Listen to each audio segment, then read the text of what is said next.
जय श्री कृष्ण। एक समय की बात है, एक औरत अपने परिवार के सदस्यों के लिए रोजाना भोजन पकाती थी और वो हमेशा एक रोटी किसी भी भूखे इंसान के लिए ज़रूर बनाती थी। वो उस रोटी को रसोई की खिड़की के सहारे रख दिया करती थी, जिसे कोई भी ले सकता था। एक कुबड़ा व्यक्ति रोज आता और उस रोटी को ले जाता और बजाय धन्यवाद देने के अपने रास्ते पर चलता हुआ वो कुछ इस तरह बड़बड़ाता, जो तुम बुरा करोगे वो तुम्हारे साथ रहेगा और जो तुम अच्छा करोगे वो तुम तक लौट के आएगा। दिन गुजरते गए और ये सिलसिला चलता रहा। वो कुबड़ा रोज रोटी लेके जाता रहा और इन्हीं शब्दों को बड़बड़ाता, जो तुम बुरा करोगे वो तुम्हारे साथ रहेगा और जो तुम अच्छा करोगे वो तुम तक लौट के आएगा। वह औरत उसकी इस हरकत से तंग आ गई और मन ही मन खुद से कहने लगी कि कितना अजीब व्यक्ति है ये। एक शब्द धन्यवाद का तो कहता नहीं है और न जाने क्या क्या बड़बड़ाता रहता है। मतलब क्या है इसका। एक दिन क्रोधित होकर उसने एक फैसला लिया और बोली, मैं इस कुबड़े से निजात पाकर रहूंगी।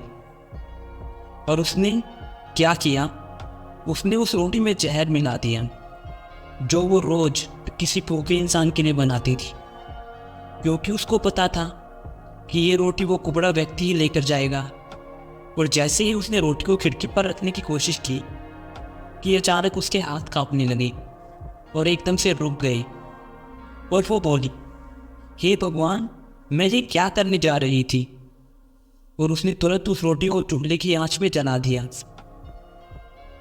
एक ताज़ा रोटी बनाई और खिड़की के सहारे रख दी। हर रोज की तरह वह कुबड़ा व्यक्ति आया और रोटी ले जाते समय बोला, जो तुम बुरा करोगे वो तुम्हारे साथ रहेगा और जो तुम अच्छा करोगे वो तुम तक लौट के आएगा। ये बड़बड़ाता हुआ चला गया, इस बात से बिल्कुल बेखबर कि उस महिला के दिमाग में क्या चल रहा है। हर रोज जब वह महिला खिड़की पर रोटी रखती थी तो वह भगवान से अपने पुत्र की सलामती और अच्छी सेहत और घर वापसी के लिए प्रार्थना करती थी, जो कि काम के सिलसिले में कहीं बाहर गया हुआ था और महीनों से उसकी कोई खबर नहीं थी। ठीक उसी शाम को उसके दरवाजे पर एक दस्तक होती है। वह दरवाज़ा खोलती है और वो चक्की रह जाती है। अपने बेटे को अपने सामने खड़ा देखती है। वह दुबला पतला हो गया था, उसके कपड़े फटे हुए थे और वह भूखा भी था। भूख से वो कमज़ोर हो गया था। जैसे ही उसने अपनी माँ को देखा, उसने कहा, माँ, ये एक चमत्कार है कि मैं यहाँ हूँ। आज जब मैं घर से 1 मील दूर था तो मैं इतना भूखा था कि मैं गिर गया। मैं तो मर गया होता। लेकिन तभी एक कुबड़ा व्यक्ति वहाँ से गुजर रहा था।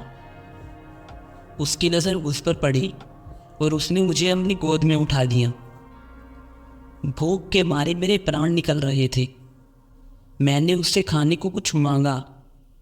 उसने निसंकोच अपनी रोटी मुझे ये कहकर दे दी कि मैं हर रोज यही खाता हूँ, लेकिन आज मुझसे ज़्यादा तुम्हें इसकी ज़रूरत है, तो ये रोटी लो और अपनी भूख को मिटाओ। जैसे ही माँ ने उसकी बात सुनी, माँ का चेहरा पीला पड़ गया और अपने आप को संभालने के लिए उसने दरवाजे का सहारा लिया। उसके दिमाग में वह बात घूमने लगी कि कैसे उसने सुबह रोटी में जहर मिलाया था।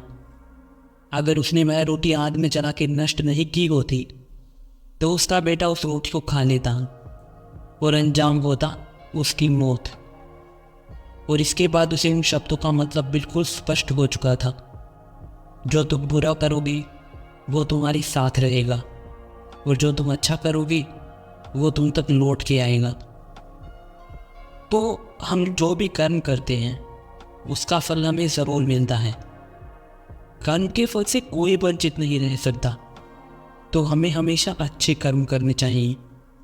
पता नहीं कब हमारे अच्छे कर्म हमारे ढाल बन जाएं। तो आशा करता हूँ कि आपको ये कहानी पसंद आई होगी। राधे राधे।